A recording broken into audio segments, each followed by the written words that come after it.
On this episode of the podcast, I will day hike on the Falls Lake Trail, which is part of the Mountains to Sea Trail, which is a long-distance hiking trail that stretches 1,175 miles within North Carolina.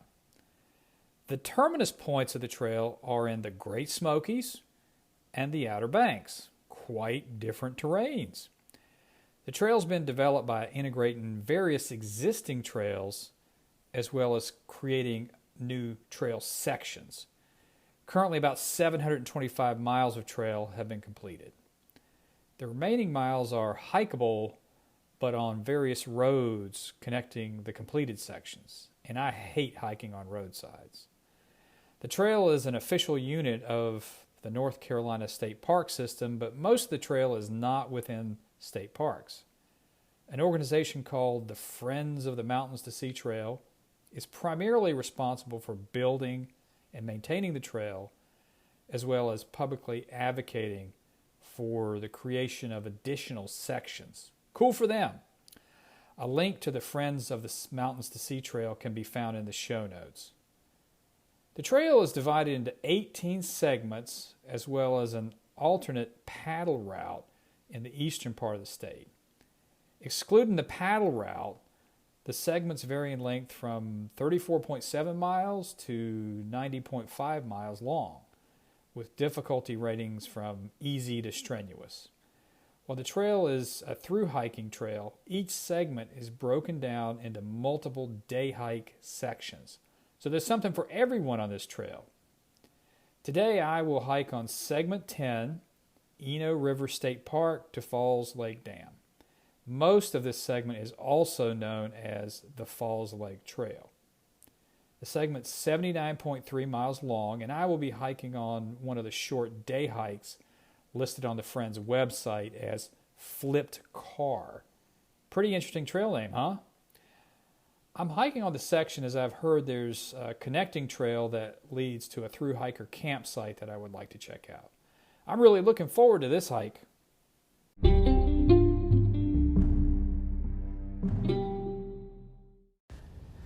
So I did find the through hiker campsite. It's only about 0.4 of a mile off of the trailhead off of Possum Track Road. That's right, you heard me right, Possum Track. The trail runs in close proximity to Falls Lake.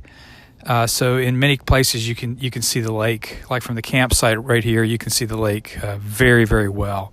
So it's very likely you're going to be sharing the trail with fishermen if you're hiking on this trail. It makes for good day hikes if you're somebody that lives in the Raleigh-Durham metro area because it's very, very close. And it also makes a good place to walk your dogs. The campsite has 7 sites. There's a couple of picnic tables and some open spaces. There's no water, no toilet, anything like that. And from looking at the logbook, it looks like it's been about 3 weeks since the last through hiker came through here. I'm going to post some photos on my Instagram page, and I'll give you that information at the end of the podcast. So, like I said, from looking at the website, I couldn't find any information about this campsite. I suspect it is in the guidebook that the Friends will gladly sell to you, but me being the kind of cheapskate guy that I am, I decided not to buy one. So it looks like it's getting ready to start raining on me. Hopefully it'll hold off for a couple more hours till I can finish my hike. So keep your fingers crossed for me.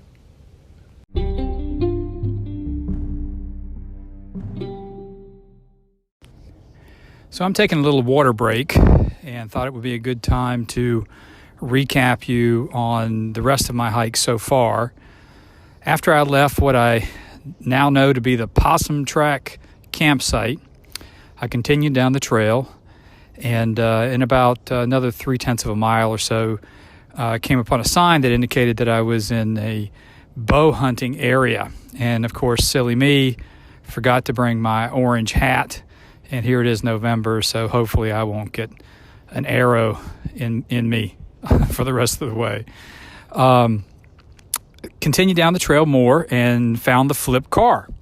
And from what I've read on the websites, because I did do a little bit of research before I took this hike, it is supposedly a 50s Hudson.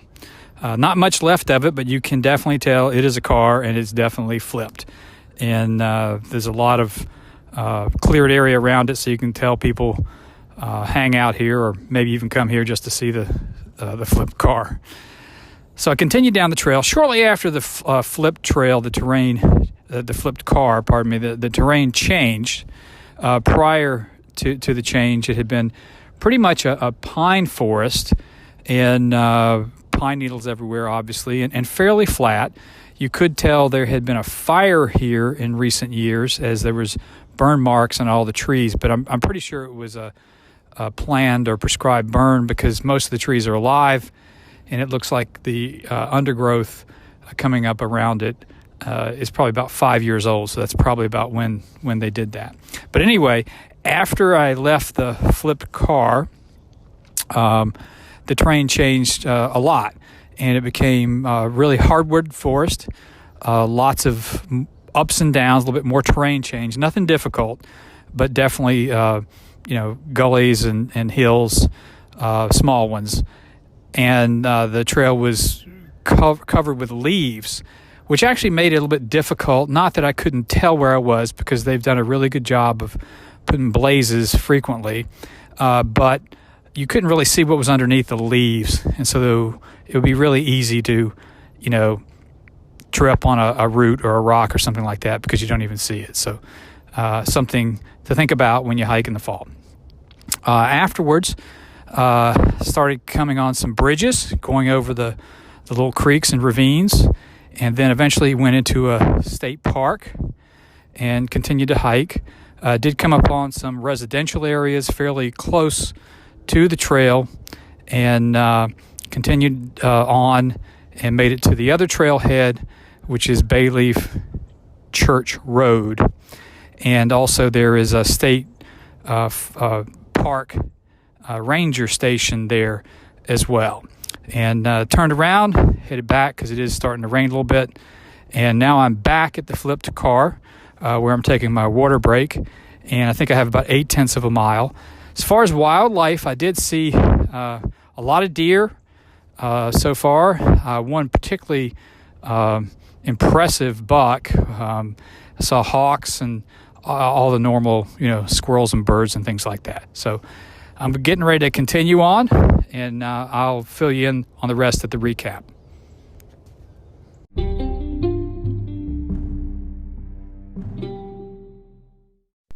The rest of my hike was easy and uneventful. I did make several detours to check out ruined buildings, but they aren't worth mentioning on this podcast. The section of the trail that I was on today was 2.8 miles long. If you hike from one trailhead to the other and back again, like I did, the total hike is 5.6 miles. All of my detours really added up, though, because my hike was 6.6 miles today. I enjoy hiking in the fall and the winter for several reasons. It's cooler, more comfortable. Most trails are lightly traveled this time of year, and I like my solitude. And you don't have to worry about snakes. I lucked out on the rain today. While it had rained very lightly for part of my hike, it wasn't even enough to get my clothes wet. Just as my hike was ending, as I was approaching the Goosemobile, it started raining very hard. I dodged that bullet. I can handle being cold, and I can handle being wet, but I hate being cold and wet. I would also like to share a funny story with you about a previous hike on this trail. One day, a few years ago, I was hiking on another section of this trail, and as I was trotting along all stinky and sweaty, I quite unexpectedly passed a smartly dressed woman, not at all dressed for hiking, walking in the opposite direction, carrying a casserole dish. It was at that point I realized that many sections of the trail come very close to neighborhoods, and that many of the residents of those houses use the trail as a shortcut path to visit other neighbors. I guess she was on her way to a party or something. I will post photos of this hike on my Instagram account shortly after publishing this episode. My Instagram account name is Gooseahikin. That's GOOSEAHIKIN.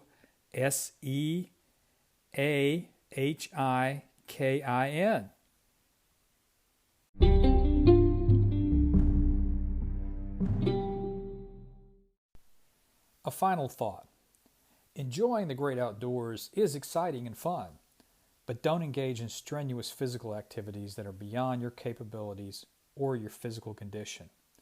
Make sure you know what wildlife you may encounter on your journey so you can be prepared. Also make sure that you carry an emergency medical kit, water, and a map, and always stay on the trail.